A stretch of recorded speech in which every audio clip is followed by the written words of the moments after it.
Howdy, everybody, and this is NFL Central. Today, we're going to be breaking down a lot of things from Week 9.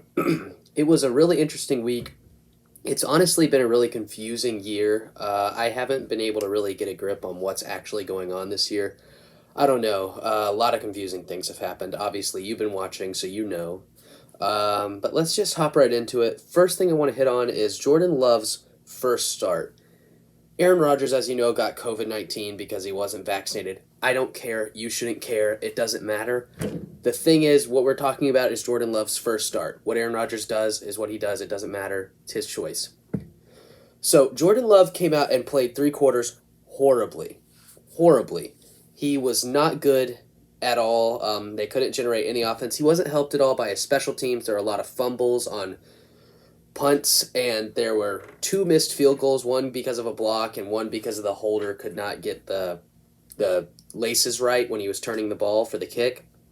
So a lot of mishaps early in the game. But Jordan Love, regardless, did not play well. And then in the fourth quarter, when it was in crunch time, it just seemed like a light switch just flipped, and he was playing really, really, really well. They still ended up losing 13-7, and what really failed them, honestly, was the play calling at the end. There was I believe it was a third down. Yes, it was third down. They were down 13-0 with less than 10 minutes left to go in the game. And they threw a go route on 3rd and 6. It's 4-down territory. I don't know what Matt LaFleur was thinking. Calling a go route, it gets intercepted. Not really any fault of Jordan Love. He just put it up there like the coach told him to do in that play, and it got intercepted. It was a stupid play call. There's not much else to say. But he came roaring right back and then threw his first touchdown pass, and it was 13-7. And the defense just needed a stop, and they had played really well all day, the defense had, and then they just couldn't get a stop on Patrick Mahomes, who did not have a good day, and I'm going to get into that in just a second. But Jordan Love, I would give a C, probably a C minus, just because 3 quarters of his game was not good. But that fourth quarter should give Packers fans hope for the future. And I think, honestly, selfishly, I want Aaron Rodgers out next week against Seattle, see what happens, just because I want to see Jordan Love. He'll be more comfortable in a second game, I think. He was a little bit nervous in his first game, obviously. I think any of us would be. But he finished out the game really well. I'm going to give him a C minus. I want to see him play again. And I hope this isn't the only time we see him start a game for the Packers. But who knows? Maybe the Packers have seen enough. I hope not, but we'll see. I don't know yet. But let's go on to the Chiefs. The Chiefs are not that good this year. They had no business really winning that game. If Aaron Rodgers was playing, the Packers would have killed the Chiefs. It wouldn't have even been close. Patrick Mahomes is not... It's not working the same way it was. He can't just throw it up there and then have somebody come down with it really luckily. It's just not the same. The defense on the Chiefs is really bad. It's probably bottom 5 in the league. They can't really stop anything. The only reason that the Packers only scored 7 points yesterday is because they were starting a quarterback for the first time in their NFL career in a loud stadium. I'm going to keep going on Patrick Mahomes a little bit, though. He has just not been the same player this year. The stuff that he used to do is not working. He can't throw it no looks anymore. He can't just throw it up without any care in the world and know that it's going to be brought down. That's just not how it works in the NFL, and it's finally caught up with him. Thank goodness, because it was annoying that he could just get away with doing stuff that nobody else could. But now it's really caught up to him, which is a good thing, and he's going to have to learn how to be a more conventional quarterback. But right now, Patrick Mahomes is what I think most of us projected him to be out of college. Kind of a Brett Favre-like player who throws a lot of touchdowns and a lot of yards, but a lot of interceptions, a lot of mental errors. And that's what we're seeing right now. And now that he doesn't have a defense to back him up, the Chiefs are a mid-team. They're 5-4 right now. They're probably not going to make the playoffs. They could get lucky because the AFC West, and I'm going to get into that. Yeah, I'll get into that right now. The AFC West is going to really come down to the very end because you've got the Broncos, who are probably a mid-team as well, finishing around 9-8. Got the Chargers, who are not as good as we all thought they were at the beginning. They're probably going to be around 10-7, 9-8. Raiders can't catch a break, and they would win the division if they've had a clean year with Gruden not being released and Ruggs not being a complete idiot, going 156 miles per hour, double the legal limit in alcohol level. And then now they just lost another first-round pick in their defensive backfield. They can't catch a break right now, but they'll still probably finish from like 10-7, 9-8, and then the Chiefs probably be like 8-9 to 9-8 record. So it's going to come down to the very end. One team will finish with a losing record. That always happens. I don't think there will be a division with all winning records. It's never happened. I don't think it ever will. Not anytime soon. So I don't know who's going to win that division, but the Chiefs probably won't make the playoffs. If I had to put money on it, I'd probably say the Raiders, just because Derek Carr's experience, I think, will put them over the edge. I don't trust the Broncos. Their offense isn't good enough. But maybe with Jerry Jeudy. I don't know. That's what I'm trying to say. AFC West, you could make a case for any of them. Any of them. And I'm excited to see. You guys comment below who you think is going to win the AFC West. Because I'll go Raiders right now, but I don't really know. And I'm excited to see. But yeah, let me know in the comments what you guys think. Let's move on to another topic. The Cincinnati Bengals. That's another thing that I don't really know. I can't get a gauge on if they're real or not because they just got beat by the Browns. And I'll explain why I don't think that's as bad as a lot of people are saying it is. But what's concerning was the Jets' loss. Now, maybe it was a trap game, but that's 2 bad weeks in a row. Burrow did not look that good yesterday. He wasn't having a lot of help. Jamar Chase dropped a lot of balls. Looked like preseason Jamar Chase. I think what really is holding the Bengals back ultimately is Zach Taylor. I don't think he's a very good coach overall. I think he's got really good talent on his team. The defense is not bad. Offense is stacked. The line's not great, but the skill players are just overflowing with talent. And Burrow is smart enough to know when to get the ball out generally, that he's not going to take needless hits. But I don't know. I think the Bengals are going to make the playoffs. I don't think they lose a lot more this year. I do think they're for real. I think Burrow is a really good quarterback. I think he can right the ship, lift this team up. But I do think that regardless, the Bengals need to move on from Zach Taylor. And I think they need to look at getting Joe Brady from the Carolina Panthers. Because Joe Brady and Joe Burrow have done great things together at LSU. Obviously, they won the national championship. And I think that would be a really good fit. Joe Burrow could help out Joe Brady. Joe Brady could help out Joe Burrow. Joe Burrow would probably start making better decisions because I don't think Zach Taylor's really doing Burrow any favors with his play calls. I think that's why Burrow has a lot more interceptions. So I think that would be good for them next year to go hire Joe Brady. But I think the Bengals are for real, but I don't know because, we've watched the Bengals before. 2018, they started out 4-2, and then the Chiefs game happened. They got killed, and they missed the playoffs. So we've seen it happen with the Bengals before. I don't think this is the same situation, but who knows? We'll see. Still think they make the playoffs, though. But speaking of Joe Brady and the Carolina Panthers, Sam Darnold is a bust. The failings of the Carolina Panthers have nothing to do with Joe Brady or Matt Rule. Panthers fans who are saying that they need to fire Matt Rule or Joe Brady are absolutely nuts. They're wrong, okay? Sam Darnold is almost exclusively to blame for this. I know he's had a lot of injuries on the team, like with Christian McCaffrey being out. That's rough. He's actually coming off an injury right now. Probably shouldn't have played in the game. But we've seen enough of Sam Darnold. We have. He is a bust. We can say that definitively now. It's not the Panthers' fault. It's not Matt Rule's fault. It's not Joe Brady's fault. Sam Darnold is not a good quarterback. They need to cut their losses after this year. Maybe they go after Deshaun Watson. Maybe they get somebody in the draft like Kenny Pickett or Sam Howell. I don't know, but Sam Darnold is not the answer.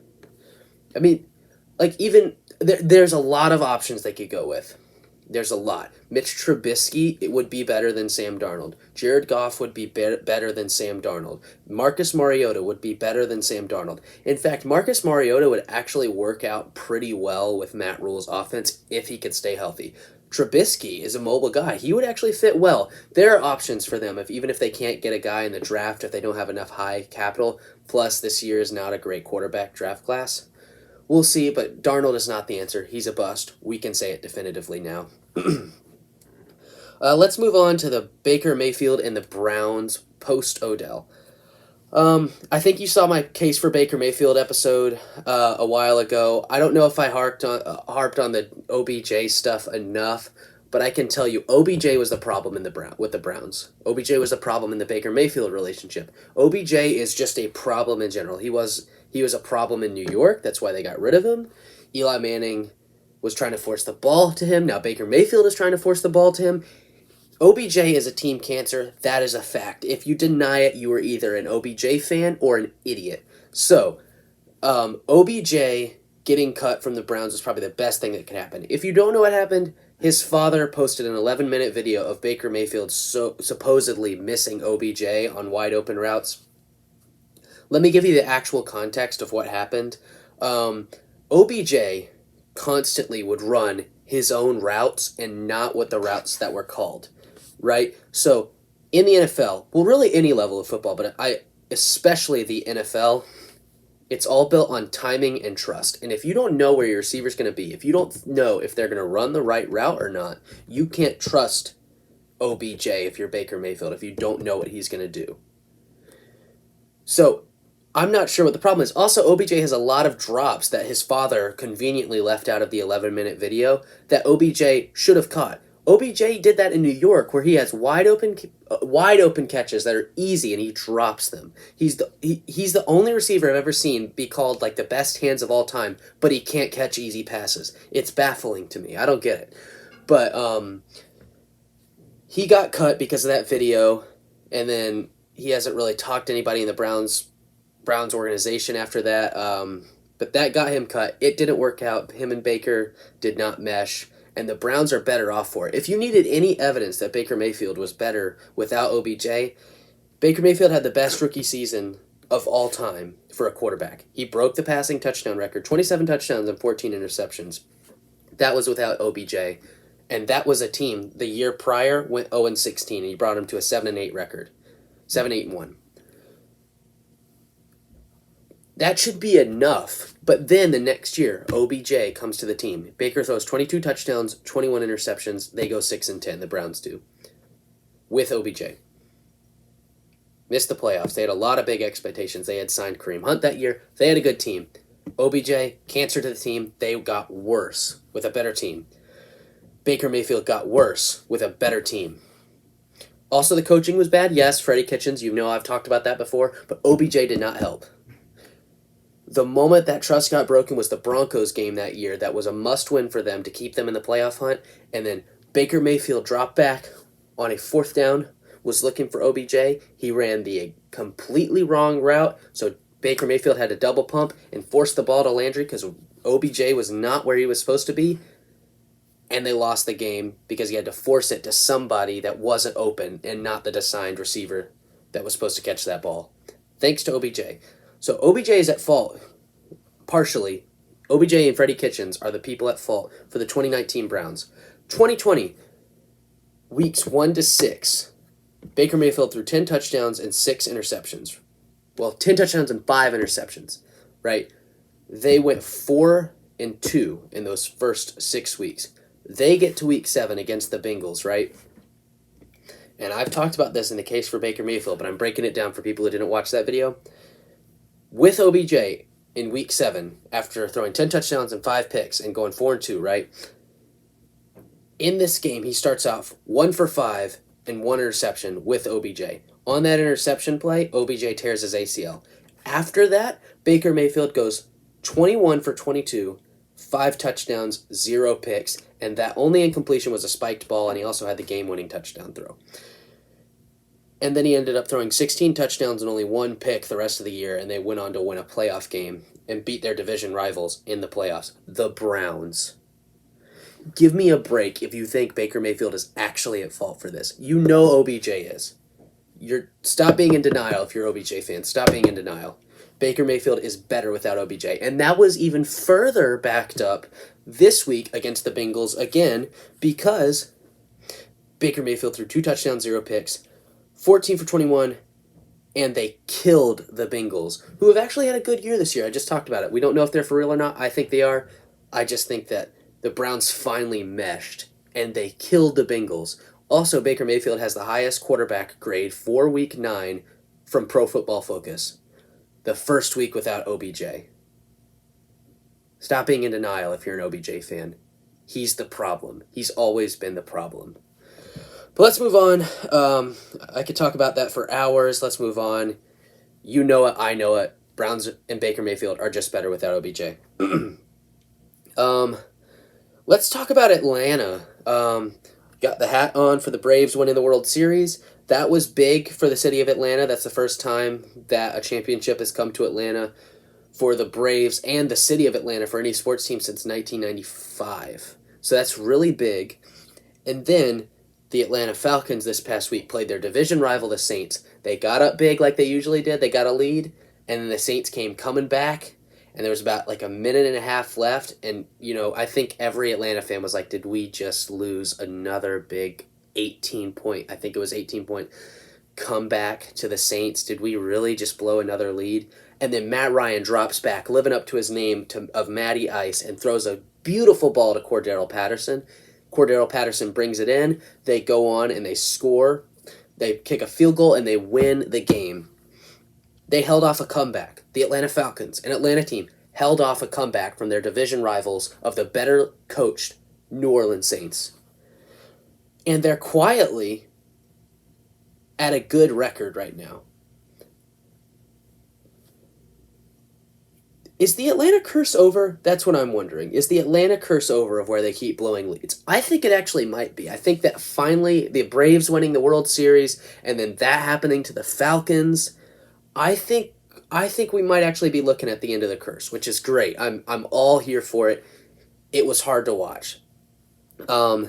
So now they're quietly sitting at not a bad record, right? Now I want to confirm before I say it wrong.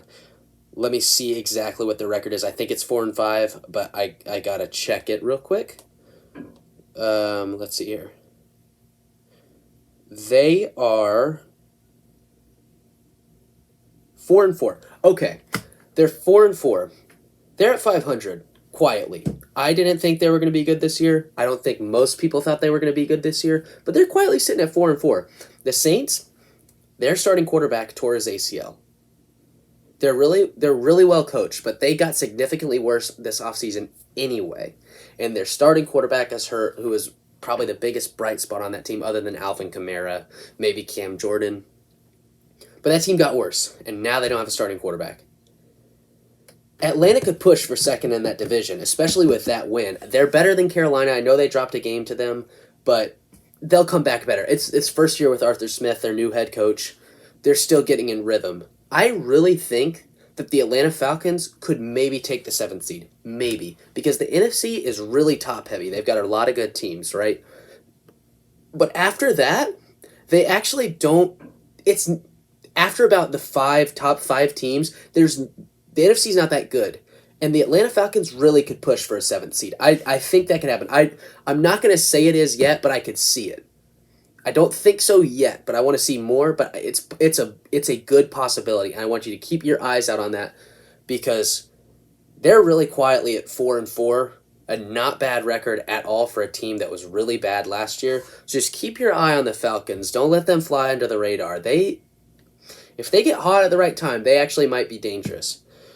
But that's all I say about Atlanta. I can't wait to see what they do. I really hope they make the playoffs. But let's move on. We're going to go talk about the Bills and Jaguars game. The Jaguars beat the Bills 9-6. Josh Allen had a horrible game, and Urban Meyer finally looked like an NFL head coach. Coached a great game. The Jaguars looked motivated. They looked great. Trevor Lawrence, not the best statistical game, but he was a great leader out on the field. It was a good game by the Jaguars overall. Now, this doesn't indicate anything for this year, but if Urban Meyer can keep that team that motivated and can keep doing that well and maybe start looking like an NFL head coach, he might save his job for next year. I've always been in the Urban Meyer camp. I don't think he's a bad head coach. It's difficult translating from the college to the NFL game. I think Urban Meyer can actually do a really good job with the Jacksonville Jaguars and developing Trevor Lawrence. They just need another year. He started off rocky. He was trying to build the NFL team like a college team. he learned a lot. I think that he actually has finally started to figure it out. The team's not good enough to win a lot yet, but I think he's kind of figured it out. And the Jaguars, if they can make some good offensive moves, off-season moves, this off-season, I think the Jaguars with Urban Meyer and Trevor Lawrence could be players in later years. I think they're building something good with Urban Meyer and Trevor Lawrence. And I think this game showed that. But enough about the Jaguars. Let's talk about the Bills.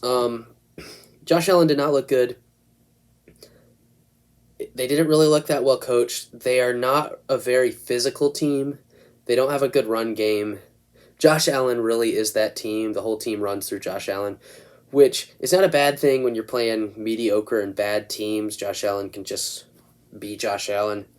But he needs some help when they're playing teams that can be physical and, shut down their limited run game. Also, Stephon Diggs has not been as great as he was last year. He's still a good receiver, but, it's not been the same. And I think that the Bills were really overrated. I saw a lot of posts on Instagram saying that they were the number one team in the NFL. They were going to go win the Super Bowl. They were betting favorites to win the Super Bowl. And Josh Allen was betting favorite to win the MVP. Let me just say one thing. Tom Brady is the MVP right now. He's never not been. And if you say otherwise, you haven't been watching. Seriously. Brady leads the league in yards. Not right now because he's on the bye. But I think he's still second. But Brady leads the league in yards, touchdowns, EPA per play. Brady's just been the best. That's a fact. But anyway, Josh Allen needs help. The Bills were overrated. I kind of fell for it too. I thought they were going to lose like 3 or 4 games. It's probably going to be 5-6. I'll go 5. They'll still win the division, but they were overrated. They're not the best team in the AFC. And I think they need to stop being overrated. Now, let me tell you who the best team in the AFC actually is. It's definitely the Tennessee Titans. Even without Derrick Henry, they looked really well coached. They killed the Rams last night. It was a lot more of a blowout than the score indicated. The Rams were dominated on every single bit of the field. It was not even close. Tannehill hasn't had the best year, but he's still leading that team well. Derrick Henry being hurt really hurt them, but I loved seeing Adrian Peterson out there. I'm going to get to him in a little bit. He didn't have the best game, but he did get in the end zone for his 125th touchdown, which he's in a small group of people. I think there's only about 6 who've done it, and they're all in the Hall of Fame. We all know Adrian Peterson is a future Hall of Famer. But they had a good running attack with 3 or 4 running backs last night. They just dominated the game, dominated time possession. It was good. And honestly, I think Mike Vrabel really right now is probably my coach of the year. He's done a really good job with a quarterback who seemed to have struggled more this year. He's doing it without Arthur Smith. He's doing it with a really bad defense. Doesn't really show on like the box score, but if you watch that Titans defense, it is not good. It's not good at all. And Mike Vrabel has covered all of that up and is sitting really well at I think 7-2 record right now. It's very impressive. So I think the Titans right now are the best team in the AFC. That is subject to change because, like I said at the beginning of the video, I can't get a grip on the NFL this year. I've been wrong a lot this year, more than I usually am. You're always wrong and right with your predictions. I've been wrong more than I usually am this year. It's been confusing, but I think right now, as we're sitting right now, the Titans are the best team in the AFC. Again, that could change, probably will, but right now, Titans are the best team in the AFC. Best coach team in the AFC, too. But yeah. And so let's talk about Adrian Peterson. I'm going to say something controversial. He's the best running back of all time. Talent-wise, production, longevity. He doesn't have all the records, but he's done it all. He's had injuries and then come back and rush for 2,000 yards. He is fast. He's a power back. He's not the best catching back, but he can catch. He can do it all, and he's still doing it. Last night he got his 125th touchdown. He's old. He's old, and he's a running back. Running backs don't have a long shelf life. It's like an average of 1.5 years. The good ones last like 3, and he's still playing. He was drafted in 2007, so it's Adrian Peterson is the best running back of all time. I have never been more impressed with a running back. He's very, very, very great. And he's proving it even now on the Titans. He should have been signed at the beginning of the year. He rushed for 600 yards last year on the Detroit Lions as their backup running back. He's the greatest running back of all time. I'm sorry. You might think I'm wrong. I don't care. He's the best. Yeah. Adrian Peterson's the best. And so now that's all I wanted to do talking about week 9. I'm going to go give you my week 10 game picks, and then we'll close out the video. All right, so let's take a look here. Ravens at Dolphins. I definitely think the Ravens are going to kill the Dolphins. The Dolphins have been a disappointing team this year. I don't know what happened. Tua has been really injury prone, but he's not the problem. I don't know. Dolphins have confused me this year. They just got worse for no reason. Brian Flores is on the hot seat. I don't know. I don't think he's really the problem, but something needs to change. He might get fired at the end of this year. I'd have to watch some more film on them, but because I can't really diagnose their issues right now because there's so many. But Tua's not the problem. He just needs to stay healthy. Saints at Titans. Titans are going to kill the Saints. Saints don't have a starting quarterback. Titans are a really, really good team. They should win that. Bills at Jets. Bills should win that, but they just lost to the Jags, so I don't know. But I'm pretty sure the Bills are going to win this. They'll be mad. They'll want to get revenge in some way, so I think they're going to beat up on the Jets. Lions at the Steelers. I think the Lions, coming out of a bye, will make this a close game, but I as much as I want the Lions to win this, I can't in good conscience say that they're going to beat the Pittsburgh Steelers, who are just better everywhere. Maybe not at quarterback because Big Ben looks pretty old, but they're just better. They're just better. So the Steelers, I'm going to go Steelers. Jaguars at Colts. This could be a close game with the Jaguars motivated from a win, but I'm going to go with the Colts. Colts are better. Probably better coached right now, better quarterbacked right now. So I'm going to go Colts. Buccaneers at Washington. Buccaneers coming off a bye, and the week before a loss. Buccaneers are going to kill Washington. I don't have to explain that. Washington's bad. Their defense has been disappointing. Washington gets killed by Tampa. Brady might throw 5 touchdowns. I don't know. It's going to be bad for the football team. Browns at Patriots. I've got Browns, post OBJ Browns. I think the Browns are going to bring the Patriots back to earth a little bit. I've heard a lot of people saying that the Patriots could sneak their way into the Super Bowl and that they're the best team in the AFC and that, the Patriots are back. No, they're not. They're 5-4. Mac Jones has been playing above average, but he's a rookie. He's not the next Tom Brady. The Patriots are not back. They're a slightly above average team that's probably going to finish with a 10-7 record, maybe 9-8. They'll maybe get in the playoffs at a 7th seed, but they could prove me wrong, but they're probably not. The Browns are a better team. They're better quarterbacked, maybe not better coach because Bill Belichick is the GOAT of the coaches, but the Browns are just better almost everywhere, and people are overreacting to the Patriots' wins lately. The Patriots are not back. The dynasty's not starting over again, okay? Let's just get that out of the way. The Browns, I'm pretty sure, are going to beat the Patriots. But even if they don't, the Patriots are not back, okay? Falcons at Cowboys. It depends on how Dak comes out. If he comes out 100% or close to it, then the Cowboys should win this pretty handedly.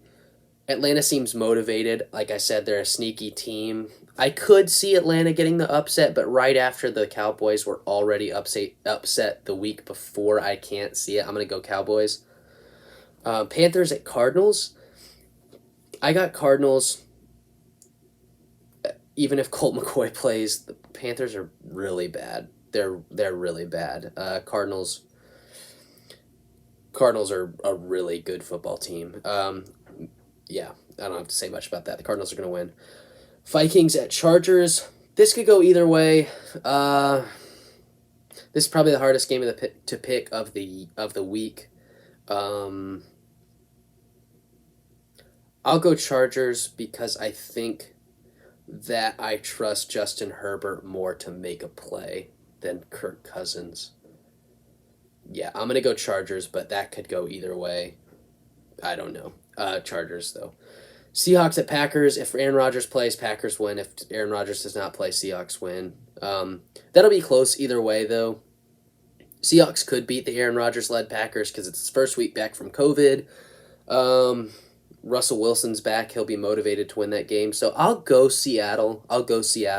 But if Aaron Rodgers plays, Packers will probably win. But I'll go Seattle.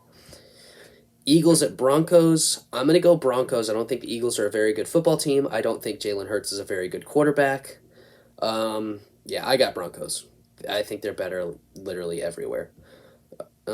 Chiefs at Raiders. I'm going to go Chiefs just because the Raiders they're struggling right now. They've got a lot of stuff going on. Yeah, I'm going to go Raiders.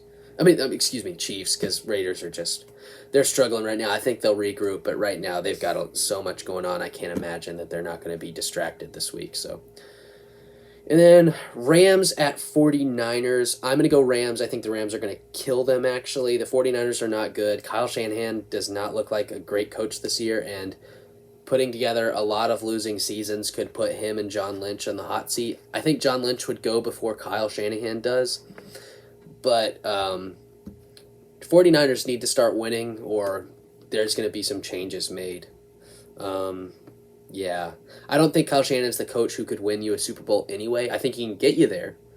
But you saw him in Atlanta in 2016 in the Super Bowl 51, and you saw him against Patrick Mahomes and the Chiefs in Super Bowl 54. He is really good at choking away leads in crunch time. That's just how it is. So, as much as I think he's a really good play caller, I think he's a better OC, and honestly, I think you could really see the 49ers moving off Kyle Shanahan sooner rather than later. Maybe not at the end of this year, but maybe look after next year. But yeah, all that to say, I think the Rams are going to beat them pretty handedly. And that's all the games for Week 10. Thank you guys for watching, of course. Remember to leave that comment below and like the video if you want. And, of course, subscribe. And I will see you guys soon. I'm not exactly sure when the next video is going to come out, but I'm going to try to upload more consistently. I'm sorry I don't, but I will see you guys soon. Thank you for watching. Peace.